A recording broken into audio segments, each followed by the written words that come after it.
ওয়েদ আলী আর রাজ্জাক এই জমিনটি বহুদিন থেকে ওরা খায়। আজও আমরা কয়েকবার আমি নেনি, ওরা জমিন ছাড়ি দেয় না।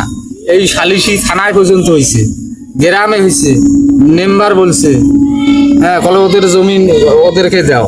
আমি গত এপিসোডে বলেছিলাম, এলাকার কেউ যদি আব্দুর রাজ্জাক ও ওয়াহেদ পরিবারের অন্যায়ের বিরুদ্ধে কথা বলে, তাহলে তারা সেই ব্যক্তিকে মিথ্যা মামলা দিয়ে ফাঁসানো সহ নানা রকম হুমকি ধামকি ও ভয়ভীতি দেখিয়ে থাকেন। তাদের এই অন্যায় আর হুমকি ধামকি থেকে রেহাই পায়নি একই এলাকার একটি হিন্দু পরিবার, যার দৃষ্টান্ত উদাহরণ হচ্ছে শ্রী সুভাষচন্দ্র সরকার ও তার বড় ভাই শ্রী হেমন্ত চন্দ্র সরকার। গত 2024 সালের 21শে ফেব্রুয়ারি শ্রী সুভাষচন্দ্র সরকার তাদের নিজের জমিতে কাজ করতে গেলে চিহ্নিত দখলবাজ ওয়াহেদ আলী শ্রী সুভাষচন্দ্র সরকারকে নানা রকম ভয়ভীতি ও হুমকি দিয়ে থাকেন।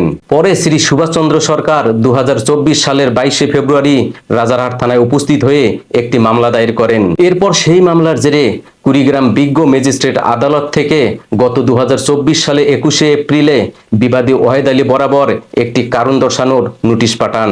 জেনে রাখা ভালো, ভুক্তভোগী শ্রী সুভাষচন্দ্র সরকার হলেন শ্রী হেমন্ত চন্দ্র সরকারের আপন ছোট ভাই। তবে অবাক করার বিষয় হলো, দখলবাজ ওয়াহেদ আলী ও তার ছোট ভাই আব্দুর রাজ্জাক মিলে হেমন্ত পরিবারের 4% জায়গা এখনো দখল করে রেখেছেন। আবার উল্টো শ্রী হেমন্ত চন্দ্র সরকারের পরিবারকে নানা রকম ভয়ভীতি ও হুমকি দেখিয়ে যাচ্ছেন। এবার আমরা সরাসরি ভুক্তভোগী শ্রী হেমন্ত চন্দ্র সরকারের মুখ থেকেই শুনবো আসল ঘটনার বিবরণ। আমি হেমন্ত চন্দ্র সরকার, বাড়ি হলো দেবীচরণ। আমাদের একটা জমিটি হলো সেই রেল লাইনের কাছাকাছি। সেই জমিটি হলো 1 একর 60%, 222 দাগ, সতিয়ান নম্বর হলো 624। এই জমির কিছু অংশ ওয়াহেদ এবং রাজ্জাক আনুমানিক 3-4 শতক জমি জুলুম করিয়া ভোগ দখল করিয়া আসিতেছে। ইতিমধ্যে আমরা অনেক সালিশ করছি, তারপরও তারা জমিন ছাড়ি দেয় নাই। আমরা হলো হিন্দু মানুষ এবং নিরীহ, আমাদের উপর তারা খুব অত্যাচার, বারবার অনেক ডাঙাডাঙি হয়েছে, সেখানে মারামারি হয়েছে, তারপরও তারা জমি ছাড়ি এখনো দেয় নাই।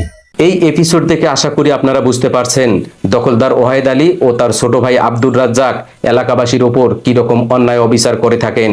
আপনারা এই ভিডিওটা বেশি বেশি শেয়ার করেন, যাতে করে কুড়িগ্রাম জেলা এবং রাজারহাট উপজেলা সহ দেশের সকল প্রশাসনের দৃষ্টিগোচর হয়। আজকে এখানেই শেষ করছি, দেখা হবে পরবর্তী কোনো এপিসোডে। আপনারা ভালো থাকবেন, সুস্থ থাকবেন, আল্লাহ হাফেজ।